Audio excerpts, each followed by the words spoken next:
Olá pessoal, sejam todos muito bem-vindos, mas muito bem-vindos ao nosso canal Minuto de Reflexão. Hoje é dia 26 de junho de 2020 e eu sou César Tavares, trazendo para você mais uma reflexão.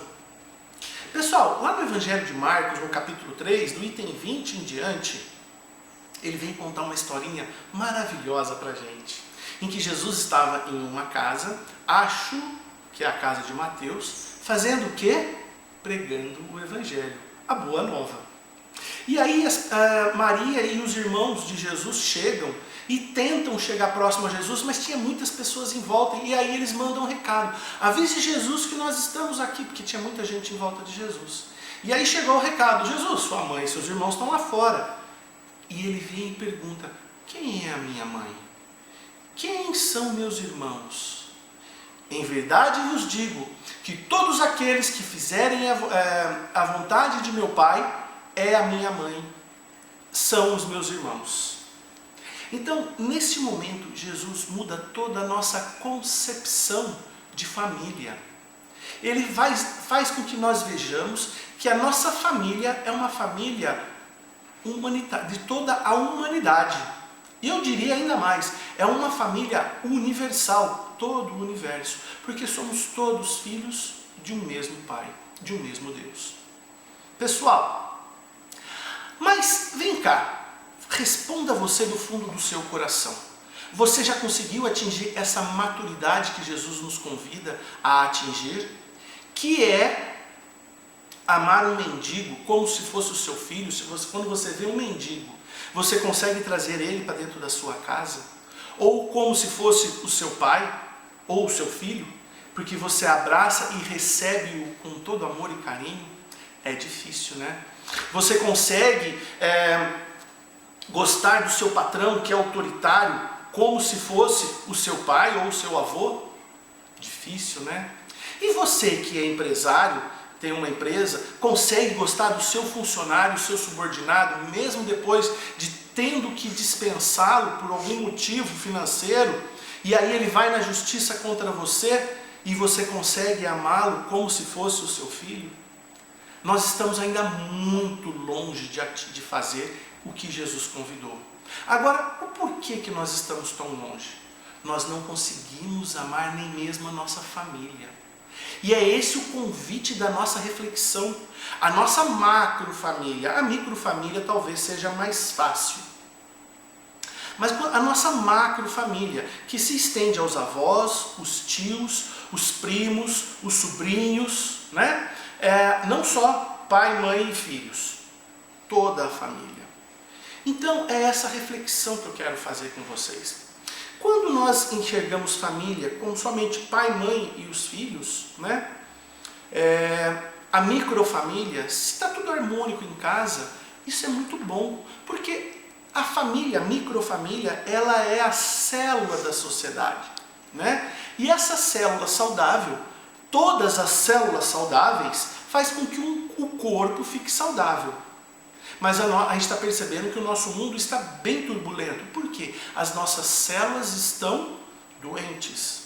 Então, se a gente consegue levar para a nossa família, e aí consegue fazer com que a nossa microcélula se transforme um pouco maior, fazendo com que a nossa macrofamília, avós, tios, pais, primos, né, sobrinhos e filhos, a gente começa a fazer com que essa célula familiar fique saudável e maior. Mas, gente, é tão difícil fazer com que haja uma família coesa. Sempre tem alguém que espalha, né, que se afasta. Mas aí a gente tem a obrigação de tentar fazer com que haja essa junção. Sabe por quê? Porque cada um de nós entende uma família, quanto maior a família, eu já ouvi isso várias vezes: nossa, minha família é muito grande, minha família é um problema. E a gente fala isso: nossa, quanto maior a família, maior o problema. E aí, se a gente trocar essa palavra problema, quanto maior a família, maior as oportunidades. A gente começa a deixar de entender que a nossa família é um problema, para entender que a nossa família é uma oportunidade. Oportunidade do quê? da minha reforma interior, da minha transformação interior. Muita gente usa o termo reforma íntima. Então é muito importante que a gente veja na nossa macrofamília uma oportunidade, entendeu? E aí, por exemplo, Natal, Páscoa é um momento em que junta toda a família. E sempre tem aquela pessoa, vamos dar um primo que fala demais.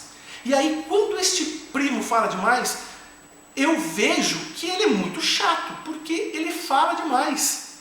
Mas será que é ele que fala demais, porque é o problema?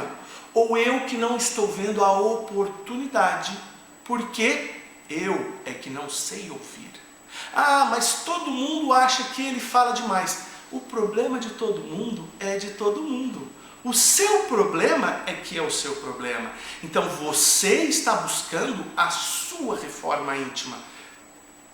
E você começa a treinar dentro da sua família a ouvir mais aquele primo que fala demais. Porque é uma oportunidade para você aprender a ouvir. Vamos estender mais exemplos?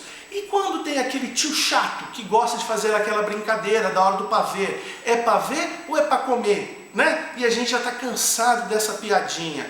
É ele que é o tio chato e aí ele é um problema? Ou eu que não estou enxergando nisso uma oportunidade de me transformar mais tolerante? Ou seja, eu sou o problema porque eu sou intolerante com as brincadeiras dele sem graça. Eu que não sei ouvir aquele que fala demais.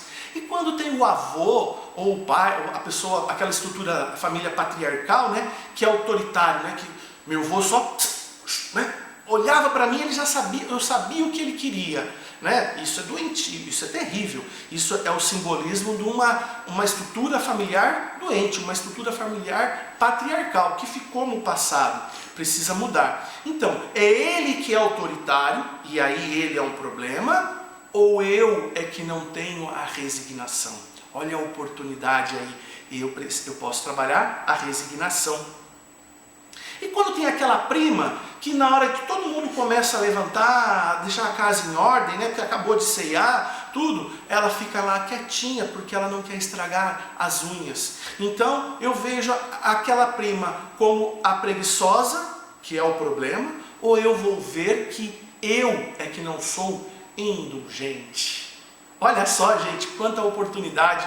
E aí quando alguém ofende, a pessoa começa a conversar num tema um pouco mais alto, uma tia tem uma visão diferente sobre um tema, e aí ela te ofende, e aí você vira a cara para ela.